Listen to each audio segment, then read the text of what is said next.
Tell us about you, who you are. As a person, Who you are, what you do. I go by the name of DUAHMUTEF1ST. The reason why I use that alias is because I take that from my ancestors' background in ancient Africa and Kemet, empires of Kush, Mali, and Kemet, and it comes from one of the gods of the intestines and the heart and lungs.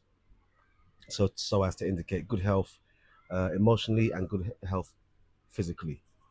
Um, Back in the day, they called. I remember Yardi Dwayne called me Cupid, as in the Roman god Cupid. And the reason why he called me Cupid is because I always used to get all the girls, basically. Whenever we would go out, whenever we would go Chocadero, back in the day, Chocadero, raving, anything like that. The females usually back then, because I was much more good looking back then, believe it or not, they would more be attracted to me. And then I would arrange everything from there. I would literally say, look, you got a friend, I'm with my friend, you know what I mean? And we can be friends in that sense. So that evolved over into Q.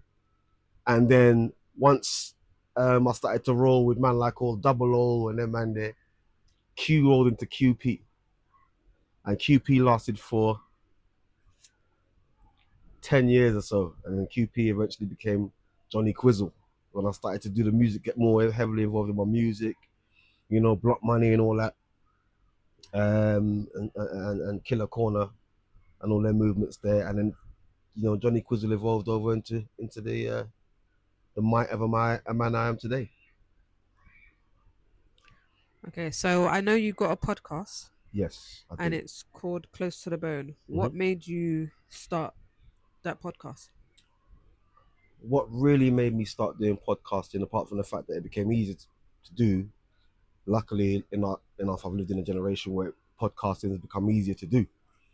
It's the main thing people want to do nowadays is talk. But what I realized about my podcast and what kind of made me want to talk more is the fact that I had so much to say. I had done so much living. I've experienced so much and I'm yet to experience more. But my experiences are that unique that I realized that